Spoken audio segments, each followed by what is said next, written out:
অস্ত্র প্রয়োগ করেছে, ভয় গুলি করতে পারেনি। গুলি করলে ওদের হাত থেকে বন্দুকটা কাড়িয়ে নিয়ে ওদের মাথাটা ফাটাতে পারে এবং কার্যত জল কামানের জল আর টিয়ার গ্যাসের সেল শেষ হয়েছে ওদের। They fail. এবং আমি থ্যাংক ইউ, আমি নিজেকে থ্যাঙ্কস জানাবো, জনগণকে থ্যাঙ্কস জানাবো। সাঁতরাগাছি এবং হর্ষ রোড এই মবকে আমি রিকোয়েস্ট করে শুনিয়েছি। শরৎ চ্যাটার্জি রোড পেরিয়ে নবান্নর গেটে গিয়ে জনগণ ছাত্র সমাজ বলে এসেছে দফা 1 দাবি 1 মমতার কথা। এর বাইরে কিছু হয় না, এখনো চলছে হেস্টিংসে। পুলিশকে বলবো শান্তিপূর্ণ আন্দোলনে এত মারধর বন্ধ করুন। হেস্টিংসে আপনারা এখনো উস্কানি দিচ্ছেন। আমাদের রাজ্য সভাপতি বিজেপি কালকের প্রোগ্রাম ডিক্লেয়ার করবে। আমরা প্রথম দিন থেকে নৈতিকভাবে এই আন্দোলনকে সমর্থন করেছি।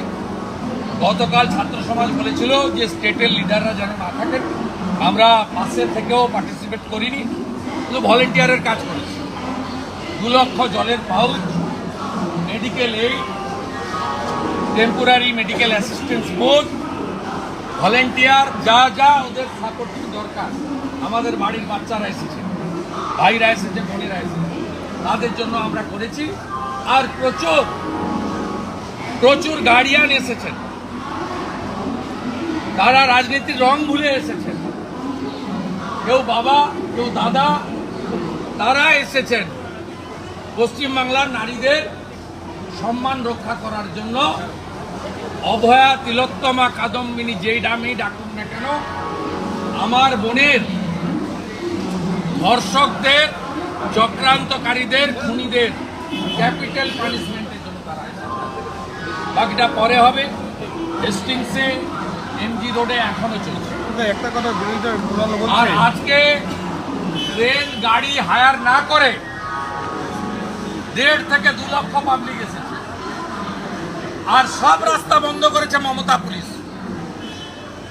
জলপথে এবং স্থলপথে কেউ আসতে পারেনি। থ্যাঙ্কস টু রেলওয়ে ডিপার্টমেন্ট, তারা জেনেছিলেন ক্রাউড আসবে, সব ট্রেনে এক্সট্রা কোচ লাগিয়েছেন। আমাদের সমস্ত সমর্থকরা যারা আজ আন্দোলনে এসছেন টিকিট কেটে এসছেন। রেলকে ধন্যবাদ, আরপিএফকে ধন্যবাদ, তারা স্টেশনে ঢুকতে দেননি। মমতার পুলিশ স্টেশনে ঢুকতে দেননি।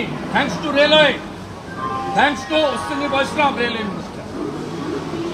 বলছি যে পরিকল্পিতভাবে কাল থেকেই বলেছিলাম যারা পরিকল্পনা করে মানে উনি বিরাট মানুষ। পরবর্তী আমাদের কার্যক্রম ঘোষণা করবে। আমি এক্ষুনি পার্টি অফিসে যাচ্ছি। আমি কলকাতা এই বিষয়ে